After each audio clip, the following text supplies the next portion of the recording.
They were stuffing clothes into boxes when I stepped through the door, deed in hand, heart steady. My son froze. His wife screamed, "You can't just take the house." I looked at them, no anger, no regret. Actually, I can, and I just did. Funny how fast they forgot this was once my home. Funny how quickly I became a burden after losing my job. What they never imagined. The woman they kicked out had quietly built a small fortune, and now I was done being silent. Tonight, they'd finally understand who they were messing with. 3 months ago, these hands folded their laundry in that house. These arms carried my granddaughter up the stairs when she was too tired to walk. This heart kept believing family meant forever. I'm Eleanor Dawson, 63 years young, 28 years a widow who turned grief into granite to raise my son right, taught him algebra at this kitchen table, patched up his scraped knees in that bathroom, never imagined I'd be patching my own heartbreak in that same house. For 30 years, I was Miss Ellie at Oakwood Elementary, the librarian who saved more than just books. I saved every dollar, too. Not for fancy things, for storms I knew would come. Turns out the hardest storm blew in from my own front door. When Lucas brought Bree home as newlyweds, I hung a welcome home banner. Just until we get on our feet, they said. 2 years later, my feet were the only ones cleaning their mess. At first, the cracks were small. Bree's coffee mug left for me to wash, still sticky with lipstick. Lucas forgetting which nights were my bridge club nights, my granddaughter's drawings slowly disappearing from the fridge. But the day the school board handed me my pink slip was the day they handed me my walking papers. That night at dinner, Lucas didn't ask about my day. He asked, "Mom, when were you planning to downsize?" And that's when I realized I hadn't lost my job. I'd lost my place. But what Lucas didn't know, this old librarian had been writing her own ending all along. The cracks in our family portrait started so small, I almost missed them. Almost. That's the dangerous thing about red flags. They look normal until you're standing in a sea of them. Bree's forgetfulness became a weekly ritual. Every Thursday like clockwork. My chamomile tea would disappear from the pantry. The grocery list would accidentally omit my items.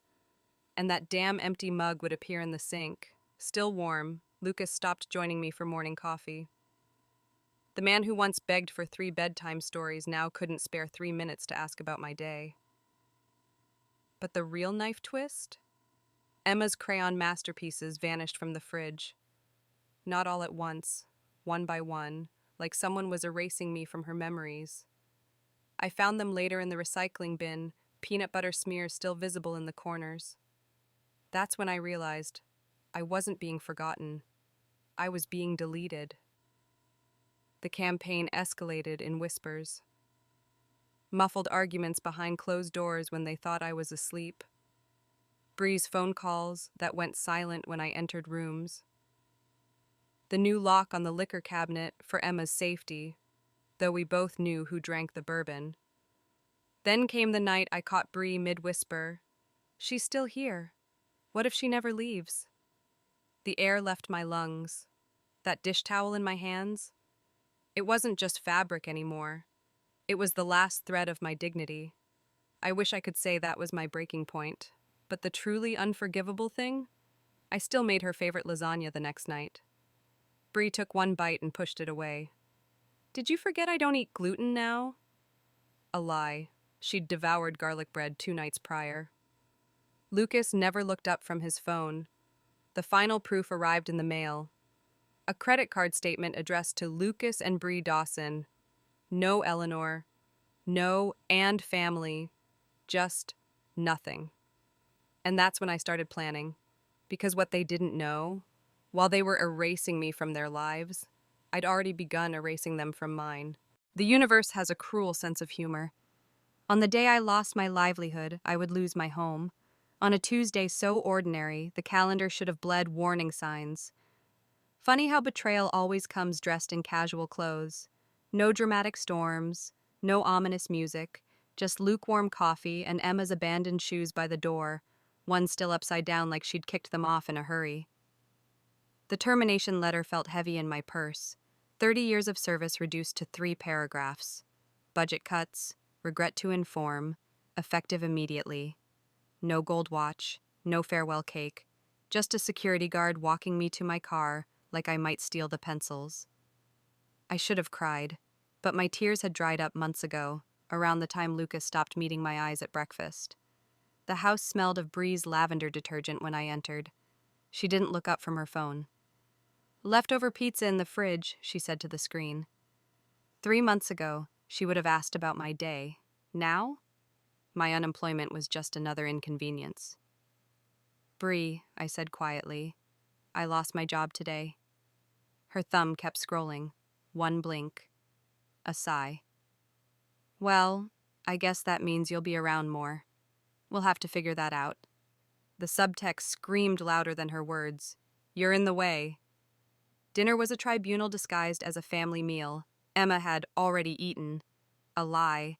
I saw the untouched chicken nuggets in the trash. Lucas wore that same fake concerned face from when he'd crashed my car at 16. Then came the scripted speech. "Mom, we've been talking about your future." Every word carefully sanitized. Downsizing, meaning get out. Assisted living, meaning we're done with you. Safety concerns, meaning you're obsolete. The sentence that shattered 30 years of motherhood. "Mom, we think it's time you moved out." The air left the room. My fingers gripped the chair so hard the wood groaned. I stood slowly, collected my plate, washed it with surgical precision. The running water drowned out their nervous excuses. That night I slept under Emma's glow-in-the-dark stars. The same ones Lucas and I stuck to the ceiling when he believed I hung the real ones. Now they were just plastic stickers, peeling at the edges. By sunrise, I was gone. Left behind. My mother's wedding china. Every photo album, the last shred of hope. But not the safety deposit key sewn into my coat lining. Not the bank statements from an account they'd never find. They thought they were removing a burden. What they'd actually done. Given a woman with nothing left to lose, everything to burn. The laundromat's hum became my lullaby, my new home. A studio apartment above suds and duds, smelled like fabric softener and shattered dreams. The kind of place where the wallpaper curled in sympathy. Funny how life shrinks. From a house full of laughter to a single bed where even my shadow looked lonely.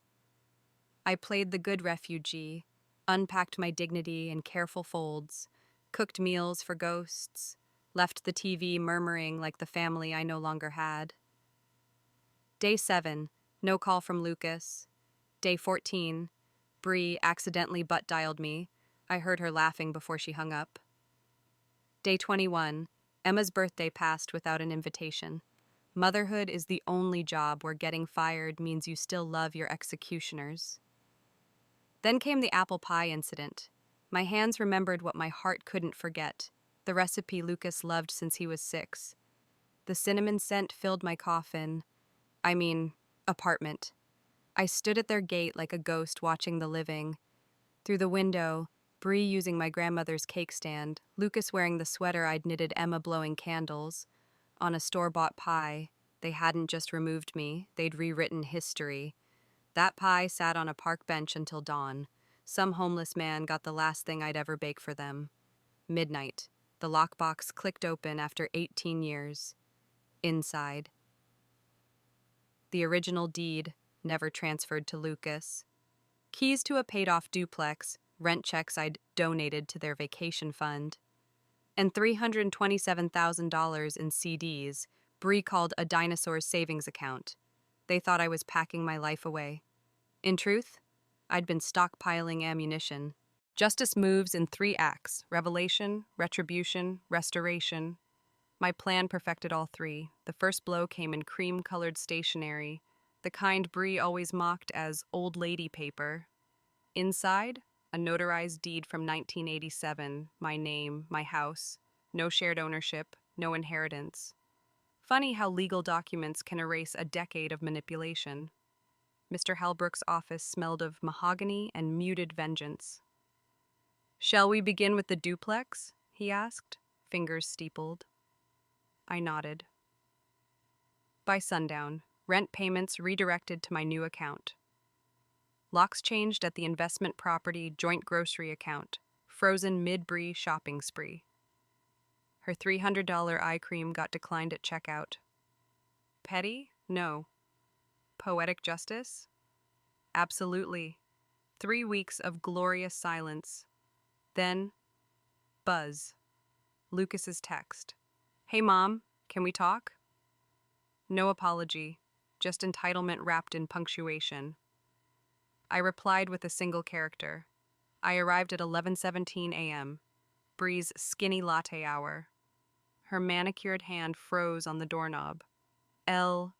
Eviction notice, I said, breezing past.